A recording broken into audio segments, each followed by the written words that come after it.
উপস্থিত মাননীয় গুণীজন বৃন্দ, আজকে আমরা যে উদ্দেশ্যে এখানে জড়ো হয়েছি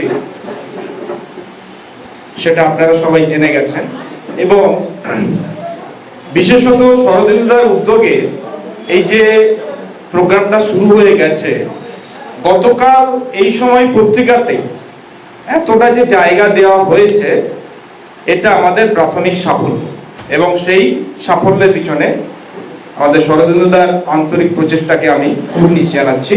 আপনাদের সবাইকে ধন্যবাদ জানাচ্ছি যারা পাশে ছিলেন আমাদের। নির্বাচনের প্রেক্ষিতে আমরা যদি অশোকের চরিত্রকে মূল্যায়ন করি এবং অশোক যে অন্তরালে রয়েছেন, আমাদের চোখের অন্তরালে রয়েছেন, সেই জিনিসটা যদি আমরা একটু মূল্যায়ন করি, সেটাকে যদি বিশ্লেষণ করি, তাহলে কি দাঁড়াচ্ছে, কেন সেটা করা হচ্ছে। আমরা জানি, আমরা সবাই জানি যে ভারতবর্ষের দুজন সম্রাটকে মূলত গ্রেট এম্পায়ার বলা হয়ে থাকে, কিন্তু ভাগ্যের পরিহাস হচ্ছে দুজন কেউই আজকে যেটাকে বলা হচ্ছে সনাতন ধর্ম, আসলে সেটা নয়, সেটা আমাদের প্রদীপদা বলে গেছেন। তো ভারতবর্ষে যে দুজন মহান সম্রাটকে তাদের আগে গ্রেট লেখা হচ্ছে, মহান লেখা হচ্ছে, দুজনেই কেউ কিন্তু এই ধর্মে বিলং করছেন না। একজন সম্রাট অশোক আর একজন সম্রাট আকবর। এটা একটা এই নির্বাচনের প্রেক্ষিতে আমাদের একটু ভাবার বিষয় আছে, কেন এই কথাটা বলা হচ্ছে। তার বিভিন্ন কার্যকলাপ অন্যান্য যারা ব্যক্তি রয়েছেন, বক্তা রয়েছেন, তারা বলবেন। আমরা জানি এমন একজন সম্রাট যিনি প্রথম গৌতম বুদ্ধের সেই বাণীগুলোকে প্রয়োগের দিকে এনেছিলেন, মানে প্র্যাকটিসিং বুদ্ধিস্ট, একজন প্রয়োগবাদী বুদ্ধিস্ট হিসেবে তিনিই হচ্ছেন প্রথম ব্যক্তি। তিনি শুধু কথার কথা নয়, প্রাণীদের জন্য হাসপাতাল নির্মাণের যে ধারণা, মানুষ পথ চলতি মানুষদের জন্য পথের পাশে তাদের আহারের জন্য দুটো ফল গাছ লাগানো, বিশ্রামের জন্য বট গাছ লাগানো বা সেরকম গাছ লাগানো, তৃষ্ণার্ত হলে যাতে এক ফোঁটা জল পায় তার জন্য কুয়ো খনন করা, এই যে ব্যাপার স্যাপারগুলো, এটা একমাত্র তার সময়ে ঘটেছিল। এবং আমরা জানি বিশেষ করে তাকে যে প্রচারটা করা হয়, তিনি একেবারে বুদ্ধিজমের একনিষ্ঠ প্রচারক। হ্যাঁ, অনেকাংশে সত্যি। এমন কোনো সম্রাটের উদাহরণ নেই মনে হয় যে নিজের সন্তানকে রাজমুকুটের দিকে এগিয়ে না দিয়ে ধর্ম প্রচারের দিকে এগিয়ে দিচ্ছেন তিনি। এরকম সম্রাট আর দ্বিতীয় কেউ নেই, এরকম শাসক আর দ্বিতীয় কেউ নেই। এবং সেটা একমাত্র ধর্ম বা ধর্ম প্রচারের জন্য নয়, মানুষের কল্যাণের জন্য। ধর্ম এবং ধর্মের মধ্যে প্রথম যে পার্থক্যটা, সেটা আমাদের আগে বুঝে নিতে হবে। এখানে অনেকে আছেন হয়তো প্রথম শোনা হচ্ছে, অনেকে আছেন তারা জানেন, কিন্তু তবুও একটা কথা বলতে হয়। আমরা জানি ডক্টর বি.আর. আম্বেদকর যে বইটা লিখেছিলেন সেটা বুদ্ধ অ্যান্ড হিজ ধম্ম, বুদ্ধ ও তার ধম্ম, ধর্ম নয়। ধর্ম এবং ধর্মের মধ্যে তফাৎটা হচ্ছে কি, ধর্মের কেন্দ্রে মানুষ আর ধর্মের কেন্দ্রে অলৌকিক ঈশ্বর, যাকে আপনি জীবনে দেখতে পাননি, যার পিছনে সারা জীবন ছুটে গেছেন কিন্তু যাকে ছুঁতে পারেননি, যার প্রত্যক্ষ প্রভাব আপনার মধ্যে কোনোদিন পড়েনি। আর ধর্মের কেন্দ্রে মানুষ, ধর্ম মানে একটা ন্যায়ের উপর প্রতিষ্ঠিত, কিছু এথিক্সের উপরে, কিছু নীতির উপরে প্রতিষ্ঠিত, যেটা প্রতিষ্ঠিত করতে চেয়েছিলেন সম্রাট অশোক। এবং সেটা করতে গিয়ে নিজের সন্তানদেরকেও তিনি কাজে লাগিয়েছেন, পাঠিয়েছিলেন। আমরা জানি সবাই শ্রীলঙ্কাতে পাঠিয়েছিলেন, অন্যান্য আরো অনেক জায়গায় পাঠিয়েছিলেন। এই যে শ্রীলঙ্কা, লঙ্কা, সেটাকে শাস্ত্রে এরকম একটা ভয়ঙ্কর রাক্ষসের দেশ হিসেবে প্রতিষ্ঠিত করা হয়েছে। কেন? শ্রীলঙ্কাকে অনেকবার আক্রমণ করার চেষ্টা হয়েছে দক্ষিণ ভারতের বিভিন্ন ব্রাহ্মণ্যবাদী রাজারা, কিন্তু কোনোবারেই তারা সফল হয়নি। বুদ্ধিজমে যাওয়ার পর থেকে তারা এমন একটা নীতির উপর প্রতিষ্ঠিত হয়েছিল যে তারা একটা শক্তিশালী রাষ্ট্র গঠন করতে সক্ষম হয়েছিল, যখন সেখান থেকে তারা প্রত্যেকটা এরকম বহির আক্রমণকে প্রতিরোধ করতে পেরেছিল। আর নিজেদের আক্রমণ এইভাবে পরাজিত হওয়ার শোকটা তারা কিভাবে তুলেছে জানেন? শাস্ত্রে ওই দেশটাকে একটা ছোট করে দেখানো হয়েছে, রাক্ষসের দেশ, খোপসের দেশ। রাবণকে রাক্ষস, সুপর্ণখাকে রাক্ষস। তার মানে কি, আমি বাহ্যিকভাবে তোমাকে আক্রমণ করতে পারেনি, বাহ্যিকভাবে তোমাকে পরাজিত করতে পারেনি, কিন্তু আমার সাহিত্যে, আমার শাস্ত্রে তোমাকে ছোট করে দিলাম। এটাই হচ্ছে রামায়ণের মূল বিষয়বস্তু। তো যাই হোক, সেই শ্রীলঙ্কাতেও পাঠিয়েছেন কে কাকে? তার নিজের ছেলে মেয়েদেরকে পাঠিয়েছেন। কিন্তু একটা কথা মনে রাখতে হবে, তিনি এত হাজার হাজার রক এডিক্ট পাথরের উপর লেখা তার রয়েছে। মূলত আমরা অশোককে জানছি এই রক এডিক্ট থেকে, পাথরের লেখা থেকে, এবং আর কোথা থেকে? অশোক বাদান, হ্যাঁ, দীপবংশ, মহাবংশ, এই গ্রন্থগুলো থেকে মূলত আমরা তার সম্পর্কে জানতে পারছি। কিন্তু সেখান থেকে যে জিনিসটা জানতে পারছি, তার এমন একটাও রক এডিক্ট নেই, পাথরে লেখা নেই। আমি বৌদ্ধ তিনি কোথাও লিখছেন না, তিনি ধর্ম পরিচয় বা ধর্ম পরিচয়ে পরিচিত হতে চাননি। এমনকি তার একটা লেখা আছে যেখানে তিনি বলছেন, আজকের এক্ষুনি ফেসবুকে দেখছিলাম, আমাদের প্রোগ্রামটা লাইভ চলছিল, সেখানে একজন লিখছে যে আচ্ছা, বৌদ্ধ ধর্ম সেরা ধর্ম, এর পক্ষে কার মত? তো কথাটা দেখে আমার সেই কথাটা মনে এলো, অশোকের নীতি কি ছিল? তিনি কি বলেছিলেন? কোনোদিন কেউ কারণ নিজের ধর্মকে সেরা ধর্ম বলো না, তাহলে আমার ধর্ম যদি শ্রেষ্ঠ এটা আমি যদি বলতে থাকি, তাহলে অন্যের ধর্ম যে নিকৃষ্ট সেটা আর বলতে হয় না। আজকের যে সাম্প্রদায়িক রাজনীতির প্রেক্ষিতে নির্বাচন হতে চলেছে, ধর্মের ভিত্তিতে নির্বাচন হতে চলেছে, শাসকের একমাত্র অস্ত্র যখন ধর্ম হতে চলেছে, সুশাসন নয়, প্রশাসন নয়, তখন অশোকের এই নীতিগুলো আমাদেরকে মাথায় রাখতে হবে এবং সেটাকে আয়না হিসেবে দাঁড় করিয়ে ওই শাসকদের সামনে রাখতে হবে। শাসকদের সামনে রাখতে হবে যে এটাই তোমার আয়না, এখানে তোমাকে দেখতে হবে যে তুমি কেমন, এর থেকে কি প্রতিফলন যায়। কিন্তু সেই প্রতিফলনটা যাতে না যায়, তার জন্যে অশোককে এইভাবে ব্যাকগ্রাউন্ডে, অন্তরালে ঢেকে রাখার চেষ্টা হচ্ছে। যখনই কোনো সময় শাসক পাল্টায়, প্রথম আপনারা দেখবেন যে বইটার উপরে প্রথম আক্রমণ আছে সেটা হচ্ছে ইতিহাসের বই। ইতিহাসের সিলেবাসটা পাল্টানোর চেষ্টা করা হয়। কি হয় না, এই যে সমস্ত ব্যক্তিত্বদের নিয়ে তাদের স্ট্যাচু তৈরি করা হয়, তাদের মূর্তি তৈরি করা হয়, তাদের নিয়ে আলোচনা করা হয়, এর মধ্যে অনেকগুলো ক্যাটাগরি আছে।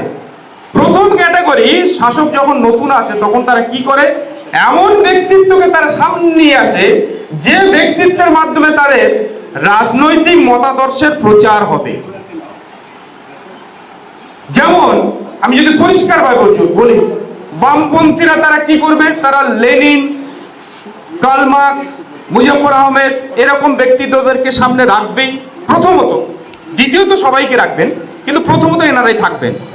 আজকে যদি পশ্চিমবঙ্গে আরএসএস বা বিজেপি অধ্যুষিত ক্ষমতাসীন আসে, শ্যামাপ্রসাদ মুখার্জি আরো সামনের দিকে চলে আসবে, রাস্তার নাম হবে, গলির নাম হবে। এগুলো কি আছে? এর মধ্য দিয়ে রাজনৈতিক মতাদর্শের প্রচার আছে।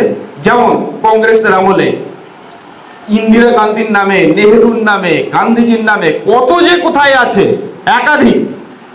হ্যাঁ, মানে সেই হাজির বিরিয়ানির মতো সব জায়গায় দেখবেন হাজির বিরিয়ানি, কিন্তু তবে সবাই লিখবে এর কোনো শাখা নেই, অথচ হাজার হাজার সেখানে লেখা রয়েছে। এইরকম অবস্থা। তো যখনই রাজনৈতিক শাসক পরিবর্তন হবে, তারা কিন্তু এই ধরনের মতাদর্শ প্রচার করবে ব্যক্তিত্বদের তাদের জন্মদিন, মৃত্যুদিন পালনের মধ্য দিয়ে। এটা 1 নম্বর।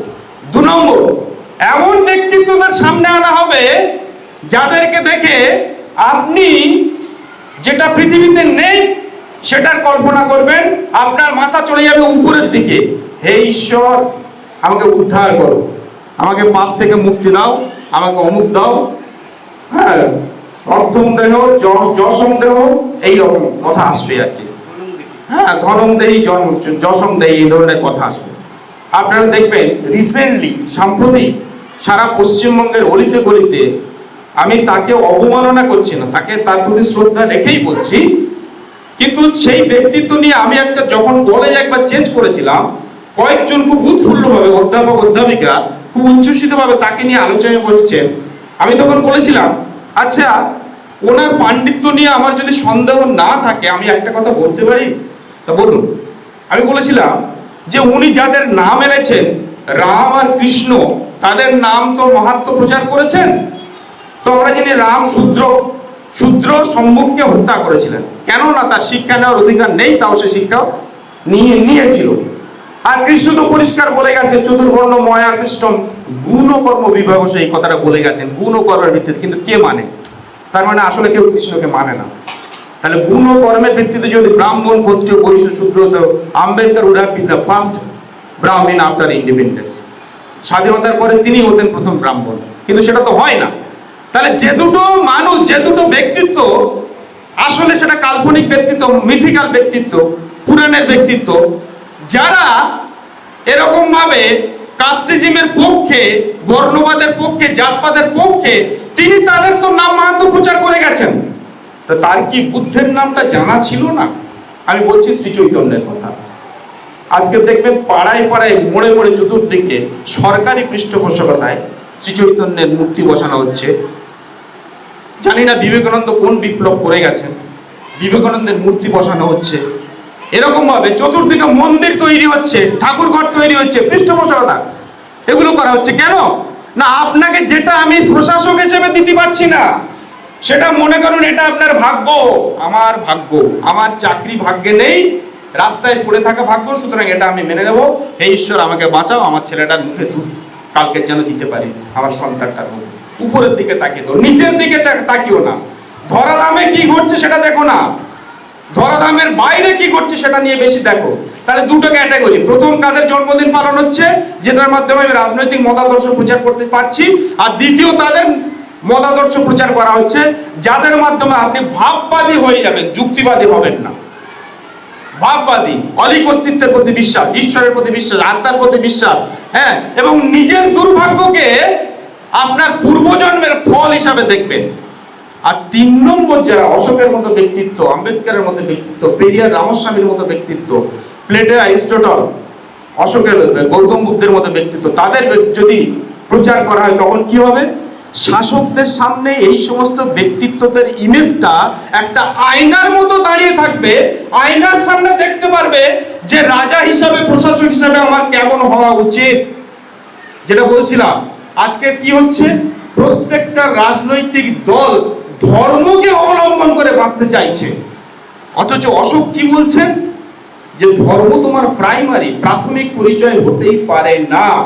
তিনি জীবনে একটাও এডিক্টে নিজেকে বৌদ্ধ বলে কথাটা লিখছেন না, অথচ বুদ্ধিজমের পৃষ্ঠপোষকতা তিনি করেছেন, এটা আমরা জানি। নিজের ধর্মকে আমি কোনো সময় বাড়াবাড়ি রকমের বলবো না।